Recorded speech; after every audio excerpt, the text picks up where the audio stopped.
Welcome to the San Diego Prep Insider Podcast. I'm Tommy Morris with Montel Allen, as always, from NBA Sports Recruiting and San Diego Friday Night Lights Magazine. Montel, how you doing? Pretty good. How about yourself, Tommy? I was doing better before last week's results came in, but that's okay. We'll get to that in a little bit. We're all tied up now, which is good, I guess, for competition's sake. But we got to start with our top 10. As always, Montel, who's in your top 10? I'm going to breeze through this one because I want to talk about who's not in my top 10, to be honest with you. Okay. But my top 10, number 10 will be Madison. I know they took a tough loss last week, and I know in that thriller with Eastlake, but I got them at 10. I got Mission Bay at number 9, 4-0. Those guys are looking good over there. Coach Madsen got those guys playing really, really well. Number 8, I have Westview. Great defense. Way to beat up on Torrey Pines last week. They're going to be in for a test this week. After that, I have Eastlake at number 7. After that, dramatic win over Madison, obviously. And then the usual suspects are the top 6. We have Christian at number 6. I have San Marcos at number 5. Oceanside at number 4. Helix and St. Augustine, they could be 2 or 3, 3 or 2. Doesn't matter. I kept Helix at 3, even though they had a wallop win last week. Saints at 2, and then the number 1 again is Mission Hills. They haven't lost a game. They're playing without their star player, and they're still getting it done. I like them at number 1. That means that there's a glaring omission there in your top 10. Who'd you leave out? You know what? El Camino. I think they've deserved it. They're playing very, very well right now. Again, Bonita Vista right there on the crest right there. They're playing good ball right now. I think Bishops, the private school Division 5, they're playing excellent ball right now. LCC's playing good. There's about 4 or 5 teams that are right there on the bubble that should be in that number 10. And I wouldn't even count out Cathedral. I know Cathedral's 1-3 right now. They had them between those guys and Eastlake. They're playing the toughest schedule in the county. So I know Cathedral's going to get it together. They should be right there on the bubble right now. All those teams, collectively, there's a spot for them. And I think this top 10 is going to be shuffling for the next couple of weeks before it gets settled in. They're actually who's number 1 all the way through. Yeah, I agree. And it was hard for me to take Cathedral out of my top 10 as we'll take a look at mine right now. 1-3, they're playing all tough teams. They've got 2 more tough ones. It's going to be it's a tough year for Cathedral, but if they win, I'm not saying because they're not my top 10, they're not a good team. I honestly think they could pretty much beat anyone in the county. It's just unfortunately they have not been able to pull off some of these wins against these tough schools that they're playing. They're basically playing a national schedule. So, it's been tough. But my top 10, for the first time, Mater Dei getting in there at number 10, coming off a bye week. Point Loma at number 9, playing really well without their best player, or arguably their best player, with a huge win on Sarah last week. La Costa Canyon at number 8 after the win against RB. El Camino at number 7. They move up even though they had a bye because so many teams lost this week. Same thing with Christian, who are now at number 6. We have the same top 6 teams, actually. San Marcos 5, Oceanside 4. This is where it gets a little switched up. I have Saints at 3, Mission Hills at 2, and Helix High School at number 1. Big win against Cathedral for Helix last week. Really, really impressive. I thought that game would be a little bit closer than it was. So we move on from our top 10 to recapping last week's Pick 6. We had a lot of games we disagreed on, and most of them turned out in your favor. So we both had Helix over Cathedral, which we both got correct. We both missed Madison and Eastlake. I had LCC, you had RB. I got that one right. You had Olympian. I had Lincoln. You got that one right. We both had Valhalla. And then Westview beat Torrey Pines in a close one. So you get that one correct. We now have identical records at 17-7. So we'll move on to this week's Super 6 picks, starting with Rancho Bernardo at Carlsbad. I'm going to go ahead and go with RB. Carlsbad, they're so up and down this year. I don't know which team is going to show up, to be perfectly honest with you. RB, even though they had that loss against LCC, they've still been a consistent team. They're strong up front. They got the power running game going on. I'm going to stick with them over Carlsbad, even though I do love Cassidy. I love Cassidy, linebacker Carlsbad. He's a gem of a player. But I don't think he's going to be enough to stop the RB guy, the Broncos, from getting that victory over there. Yeah, that's one I struggled with. I just went with the home team, to be honest, because I had these both teams basically even, so I took Carlsbad. So I'll go with Carlsbad. You've got RB, and now we are going to take a look at Eastlake at St. Augustine. Man, Eastlake again at a battle. I love Reed, the running back there. I think he's a Division I prospect. He's putting all the work in against all this good competition. But Saints is just too much and too deep. Sims, Sayal on the defense, Preston running the ball. They got the guy Brooks stretching the field at receiver. they just got too much going on, and they got too many weapons, I think, for Eastlake to be able to contain. I think I'll take Saints in this victory over Eastlake. Yeah, I've got Saints as well. I think Saints are one of the best teams in the county. Eastlake's up there, but again, tough schedule. Not much you can do about it. Moving on, we have Olympian in here again for a second week in a row. Olympian at Point Loma. This is a hard game to call. Olympian's playing an excellent ball right now. That collectively as a team, they're a good squad. But Point Loma's getting Jalen Griffin, the Black Mamba back at running back. I think he's going to be a big difference maker on their squad. I take Point Loma in the victory over Olympian. Yeah, this will be a close one. Gary Cannon, man, the quarterback for Olympian, one of the best players in the county. No one really knows him yet, but I think he's starting to make a name for himself now.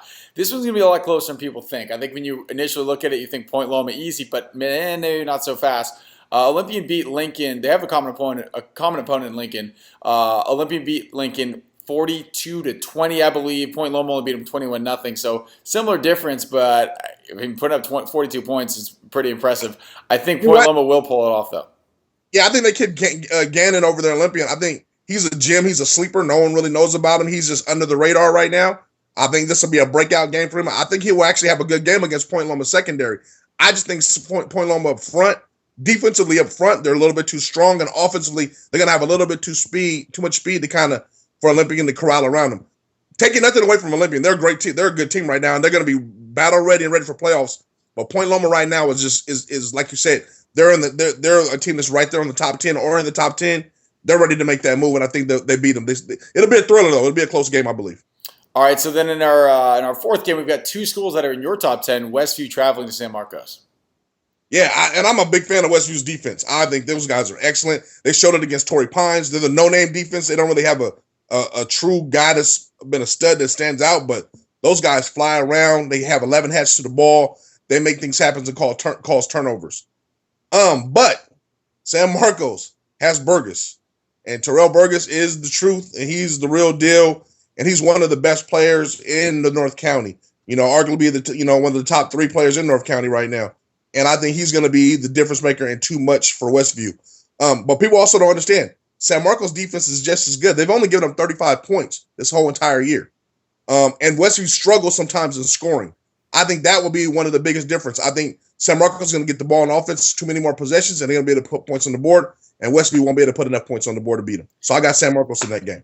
Yeah, I didn't think Westview was going to be able to take two Torrey Pines, and they did, so a little bit surprising me, but San Marcos is like a next step up from Torrey Pines, I think, and I think this might be just a little bit too much for Westview. But hey, another kid that maybe not a lot of people are talking about, Bo Nelson, the quarterback for Westview. Kid's only a sophomore, having a really good year so far, so might be someone to keep an eye on in the future. Again, a guy starting as a sophomore, pretty impressive, especially what they've been able to do so far this season. Moving on to Granite Hills at Hoover, Montel. Man, this was a scratcher. Matter of fact, I was just talking about it just now. I didn't really know who to pick, so I'm going to go. So I'll explain it. I love Jake Burton on Granite Hills, period. Bar none, he's probably one of the best defensive linemen in the county, if not the best defensive lineman in the county. The guy's a menace to block. Hoover has one of the best linebackers in Butler that roams around, plays sideline to sideline, just as good as anyone in the county. So this is basically a coin toss, and Granite Hills won on my coin toss. I'm going to go with them. I think this game will be close. I think it'll be a low-scoring game. Both teams will score under 20 points, but I think Granite Hills will execute a little bit more in the end. I know Hoover has a little bit of speed or whatnot, but I like I said, too close to call. I went with Granite Hills. I mean, I don't have any more insight but that. What about you? Yeah, I had a similar thing. I'm going to go with Granite Hills as well. This is going to be one of those old-fashioned football games. A lot of running, I think. Probably lower scoring. We're not going to see a barn burner here. But I think Granite's a little more consistent. Hoover's defense really good. But I think this game seriously will be like 10-7. Yeah. It's going to be a low-scoring game. The clock's going to be running real fast. But it'll be low-scoring. I think Granite will be able to figure it out. So our sixth – oh, I'm sorry? I said if you love defense, this is the game to watch. Oh, heck yes. If you want to see some guys filling the running lanes, this is where you want to go. In our sixth and final game, the Bishop's Knights, you were just talking about, traveling to Hilltop. Yeah, I mean Division 5 squad, Bishop Knights, or Division 4, I believe. I'm sorry, don't want to disrespect them at all. 4 squad, but a small school. I think less than 1,000 to 1,200 in the whole entire school. Is taking on big old Hilltop, and I think they're going to beat them. I got Bishops in there. I think Bishop's offense is explosive. They can put points on the board on anybody, and that's where Hilltop struggles. They don't put a lot of points on the board. They have their physical team very strong and they're very deep. But again, I think Hilltop, every time they get themselves in trouble is when they're playing from behind. And I think they'll be behind early and won't be able to catch up. Yeah, and this one, Bishops to me came out of really nowhere this year. Right off the bat, I'm going to pick Bishops. But they lose their starting quarterback. They lose Bulligraf, who was arguably one of the best players in the county. I thought they'd take a step back, but it's almost like they're better. They just played St. Margaret's up there in Orange County. This is a team that blew Christian out of the water and has basically the same players last year in the playoffs, and Bishops took them to overtime. So that to me is very impressive. AJ Britannico, the running back, the wide receiver, a sophomore, Moses Mooney, very, very, very good player. Bishops, I mean, it's one thing. They've only got like 25 guys on the roster, but all of them can play. So it's crazy. They remind me of that Francis Parker team a few years back when they had all the studs on their team before they went to they went off to college to Howard, Harvard and all those other schools. Yeah. Bishops, like you said, they have 25 guys. All 25 guys give it all they got, and they're very, very good. And you know what? They know what they can do well, and they do it very, very well. They don't play outside themselves. Hilltop, on the other hand, I give them credit. I think they're a good team. They're very, very physical. They'll come out and they'll try to knock Bishops in the mouth, but Bishops will be smart enough to overcome that and do some different things. I'm highly impressed with them guys. I think they're going to go very, very far this year in the playoffs. Yeah, again, I'm very surprised, but I'm a believer now, especially after last week. So just recapping the picks really quickly for our Super 6. Rancho Bernardo at Carlsbad. We had different opinions on that one. You had our BI of Carlsbad. The rest of them all the same. Eastlake, Saints, we both have Saints. Olympian, Point Loma, we both have Point Loma. Westview San Marcos, both San Marcos. Granite Hills, Hoover, both Granite Hills. And the Bishop School at Hilltop, we both have Bishops. So, Montel, anything else you want to add before we get out of here? Oh, you can only catch up now. You can't take a big lead. You can only catch up. But I mean, we're almost at midpoint during the season. I honestly have to say that this is been one of the most exciting in the beginning of the season of how many big games we've had. And how many ups and downs, highs and lows we've had so far in the season. It's pretty incredible, and we haven't even reached. I mean, we basically haven't even reached the midway point yet of San Diego football. We are in a good. I think we're privy to be in a good situation with so many Division I players. They're battling against each other. They're flying to the ball. Everything's going well, and teams are starting to separate themselves. It's going to be interesting who's going to be at the top with Mission Hills, Helix, and Saints all right there, log jamming each other for that 1, 2, 3 spot. So I'm excited. I'm excited too, and we will definitely be watching, and we will see you all next week.